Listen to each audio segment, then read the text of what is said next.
সাহাবীদের কোনো দোষ ধরা যাবে না। দোষে গুণে মানুষ ছিল, তাদের ভুল ত্রুটি আল্লাহ মাফ করে দিয়েছে। একবার ওমর ফারুক রাদিয়াল্লাহু তাআলা আনহুর কাছে দিয়ে যায় একটা লোক খয়রাত কইরা, রাত ১টা ১০টা বাজে এখনো খয়রাত করে। ৫০০ টাকা দেন কাকা, আম্মা ২টা টাকা দেন। হ্যাঁ? তখন উনি ডাকছে, ডাইকে কয়, "তুই কয়টা পাইছস?" দে নিয়ে কয়, "তুই এখন যা। তুই টাকা পাবি না। গরিব দুঃখীর মধ্যে বিলি করে দিবো আমি। কারণ তোর ১০টা বাজে রাইতে এখনো তোর খয়রাত করা লাগবে কি লিগা? তুই পেটের দায়ে খয়রাত করস না, তোর হলো স্বভাবে পরিণত হয়ে গেছে।" এখন বলেন, আর ওমর আবু বকর হলে কি করতো? চিন্তা করতো, না এটা যদি না যায় যায়, এই রিস্ক নিত না। আর ওমর হলো করা, এ হলো গিয়ে কথায় কথায় হলো গিয়ে অপারেশন।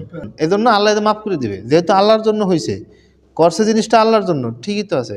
এই জন্য অনেক আলেমদের মধ্যে অনেকে দেখে এড়াই চলে, অনেকে ইঙ্গিতে কয়, অনেকে কৌশলে কয়, অনেকে আবার খারাপ লাগে এই জন্য ডাইরেক্ট কয়, ইনডাইরেক্ট কয়, অর্ধেক ডাইরেক্ট কয়, বিভিন্নভাবে বলে। যেটাই বলুক, ওই যে আমি যদি মানে বক্তার অ্যাঙ্গেল দেখি, তাহলে আমি জঙ্গলে চলে যেতে হবে, অর্থাৎ আমি শিখতে পারবো না। এজন্য কি করে দেবেন? দেখেন রাসূল সাল্লাল্লাহু আলাইহি ওয়াসাল্লাম, সাহাবীরা সাহাবী কেন হয়েছে বলেন তো? সাহাবী হয়েছে মাইনা, মানে সাহাবীদেরকে রাসূল সাল্লাল্লাহু আলাইহি ওয়াসাল্লাম যতই দিত, ঔষধ দিত, সেটা তিতে হোক, সেটা স্যাত করুক, গরম হোক, ঠান্ডা হোক, খাইতো, মাইন করতো না, খাইতো। এক সাহাবী এরকম পাকা বাড়ি বানাইছে, নবীজি বলছে, এই বাড়িটা কার? রাস্তা দিয়ে যায়, এই বাড়িটা কার? কয় আপনার অমুক সাহাবীর। নবীজির চেহারা লাল হয়ে গেছে। তো পরে ওই সাহাবীরা সংবাদ দিয়ে দিয়েছে যে তোমার এই বিল্ডিং দেখা নবীজি কষ্ট পেয়েছে। পরে নবীজি সাল্লাল্লাহু আলাইহি ওয়াসাল্লামের কাছে আইসা সালাম দিছে, নবীজি চেহারা ঘুরে নিছে, ওই পাশে আসছে, আবার সালাম দিছে, নবীজি এই পাশে চেহারা ঘুরে নিছে। ৩ বার এরকম হওয়ার পরে, ইয়া রাসূলুল্লাহ, আমি এটা ভেঙে ফেলছি।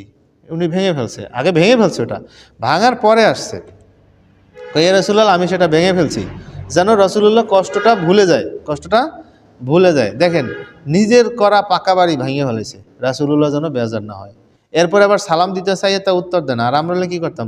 ভাঙতাম তো দূরে, সেই দিন তো আর এখন নাই। হ্যাঁ, এখন ভাঙা, ওটাতে পাকা বাড়ি বানানো যাবে না, বা বানাইলে ইমাম সাহেব বেজার হইতে হইবে, বা বেজার হইলে পরে আমার ভাঙিয়ে ফেলতে বেশি, ওরকম না। মানে বুঝালাম যে তারা কীরকমের মানছে, মানার কারণে তারা সাহাবী হয়েছে। তো ওই জামানা আর এই জামানার বিষয়টা হচ্ছে, এই জামানা যুগ জামানা হলো কি, যে ফেতনা ফাসাদের জামানা, চুরি দুর্নীতির জামানা, ডাকাতির জামানা। সুতরাং যদি আমার একটা পাকা বাড়ি থাকে, তাহলে আমার একটু সেফটির সাথে থাকতে ভালো হয়, এই জন্য বানাইছি। তাহলে ঠিক আছে। হৃদয়ের মধ্যে যদি পাকা বাড়ি না থাকে, তাহলে কোনো ঝামেলা নেই।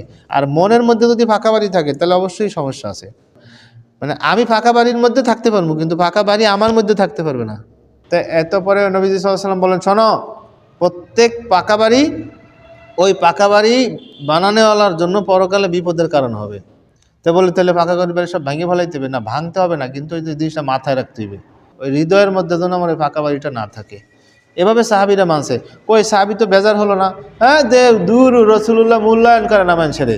কই, উনি তো এক সালামের পরে চলে যায় নাই, উনি রাসূলুল্লাহ কি রেজাল্ট দেয়, কি বলে, ওই পর্যন্ত, শেষ পর্যন্ত কি করছে? অপেক্ষা করছে, সমাধান করাই এই ছাড়ছে। তো এই জন্য তারা কামিয়াব হয়েছে। আর আমরা কি করি? হুজুরের অ্যাঙ্গেল খুঁজি। আমি আমাদের কথা বলি না, সারা দেশেই, যে হুজুর এমন করে বয়ান করে, হেমন করে কথা বলে, ওইটাই খা, তোর পরিবর্তন নেবে।